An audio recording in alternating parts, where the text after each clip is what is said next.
What's your pain, Grandpa? What, apart from the fact that you keep calling me Grandpa? Yeah, apart from that. Huh? I had it easy, really. Had parents that were supportive, went to private school, graduated, went to university, got a master's in business. Really? Yeah. Not many people know that about me. Well, how'd you end up here then?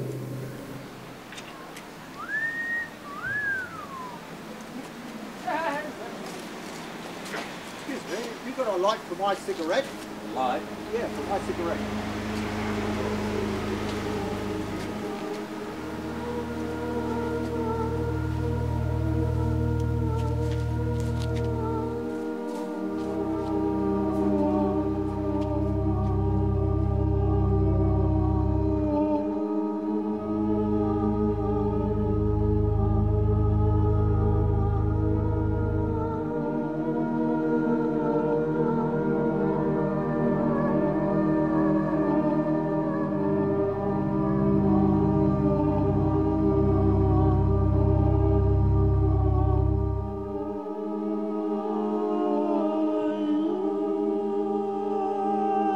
Watching television, Dad. I've got a headache. I'd get a job if I could. Leave him alone. Shut up, Mum. I'd get a job if I could. I'm just... Don't talk to your mother like that. Put You're a disgrace to this family. Put a sock in it, Uncle Henry. He's too scared to get a I'm job. not scared. You don't get it. I've got this headache. I can't get rid of it.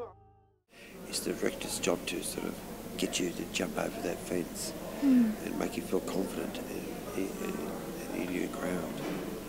It's a hard job being a director. People look at you, they look, you know, sometimes I'll just look back straight at the eyes and sort of, in myself, I said, I hate you, you know, what you're trying to do to me. She said, go on with it, you know, and I just had to go on with it, and yeah.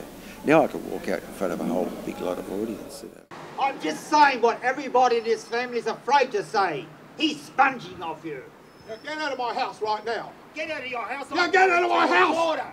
How dare you? How dare you destroy my family? Get out. Go on now. I'm your son-in-law. Guys, can I say something? How dare you? Dad, I'm sorry that I've been hard work over the last year, you're right. Okay, I'm leaving. I'll get my shit together and I'll come back. Maybe make better of it. Make better of it. Mum. Oh, no. Come, go. Hey, man. So long.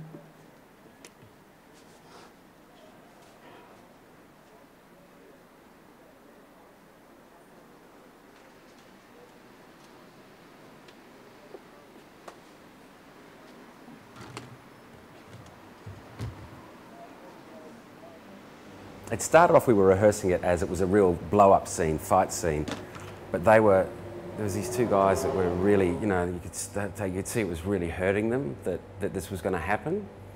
And so I think I was watching that and I thought, oh yeah, would it be better to maybe flip it and have the character make the choice, you know, rather than actually big fight and go, oh yeah, stuff you all, I'm leaving. Go, you know what? I'm going to take myself away because I can see that I'm causing you the pain. And I think that sort of came from these two guys that were in there that were, you could see that, you know, they didn't like to see the family thing being broken up or something. And so that really, that's where I think that came from. Hey, have you ever tried Panadine Fort? Have I ever tried Panadine Fort? Yeah. Have you ever tried bending your little finger back so far that it snaps? Because you're trying to take your mind off the pain in your head so that you can keep your mind on the computer screen in front of you so you don't lose the third job in as many weeks, and the girl next to you is going nuts, the boss is going off his head. Yeah, I tried Panadine Fort and a bottle of vodka, that was pretty close. Want to hear about the other 3 times? No, I've been there.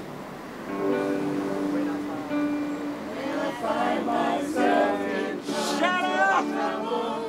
Mother Mary comes to cheer, speaking words of wisdom, let it be. In my hour of darkness she is, standing right in front of me, speaking words of wisdom, let it be.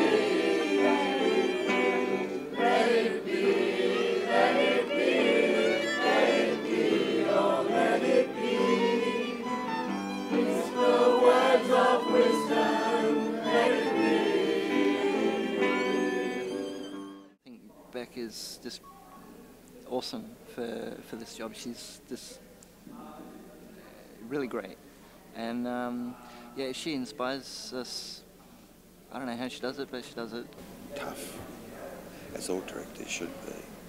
She's very encouraging, and like you wouldn't hear a negative word out of her, because, as she said to this individual, like when you're negative to a person, they shut down and they stop, you know. Yeah, she's a real darling, actually. She believes in you, and then and she teaches you how to believe in yourself. She starts from virtually nothing and is able to build it up. Oh, it just builds your character in that. Like when you first come into it, like you've got no idea what you're getting into, and then when you start doing it, you realise that you've got abilities that you never had before. She's very good because she gives us plenty of opportunity to contribute to the scenes, so our ideas get heard and tried out, and some of them work and some of them don't work. On one level, it's great that they feel enough ownership of the whole process that they can offer suggestions continually and right up until the last moment. They feel like they have a say, and they do, and that, you know, they wouldn't do that if they didn't feel that way. So that on one level is great. I mean, the reality is you still have to put on a show, and so you know, that's probably one of those things I juggle in the moment. Obviously, it depends on the suggestion. So I think we keep really quite open to a particular point, and then, you know, it starts getting, like, I'll start kind of fielding things more that, you know, and probably going, you know, well, that's a great idea, but maybe not this time, or maybe for another show or something, because it gets to a certain point where, you know, you can't change the whole scene on the last day, you know, but it depends what I'll try and get underneath what they're trying to change, I guess, is where intellectually what I'm thinking of when so I'm trying to hear what they're objecting to or what they want to make better, and try and do that, try and appeal to that and work with that rather than perhaps their exact suggestion, which may be, you know, to create a whole new show. So yeah, so I think that's what I'm trying to do at that stage, but sometimes, you know, it gets to a point where it's just enough. I've just got to draw the line and kind of push on through, and I get, you know, I sometimes worry about it, but, you know, it's just the nature of it. I get quite barky at the end of the process, where I'm kind of, you know, come dress rehearsal, I'm barking to kind of try and get everybody in line and doing what they need to do, and I think they need that too. They need to see that somebody's kind of guiding the whole thing. She's got this unusual ability to be firm and hard and tenacious. Like, she's really quite firm about things, about what she wants, but she's incredibly open at the same time, and she'll let you try stuff, even though she really doesn't think it's the right way, and then she'll turn around and she'll chuck it in as is and change her mind completely. So that's her best quality. No, it's not. That's a great quality, but I think her best quality is she's got a lot of integrity, I think. You know, there's a lot of things she's done with milkcrate since she's taken over that have surprised me, that I've thought, that's a brave, bold choice. I don't know if that's wise. We probably won't get any more money forever now for stuff she's done.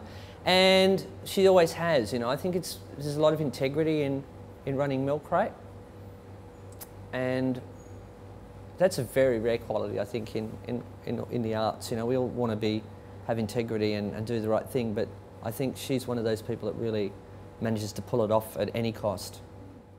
The highlight was the last night and the finale, where I was actually with my back to the audience holding up the words for the choir, and when the song finished and I turned around, everyone was dancing, and it was just so awesome to see that so many people were really into it.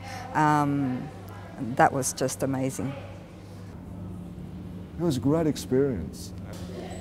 When it was all over, I was sad, actually. I wanted to do it again, if you know what I mean. It was awesome. It was unbelievable. Yeah, it was just the magnificent experience. Oh yeah.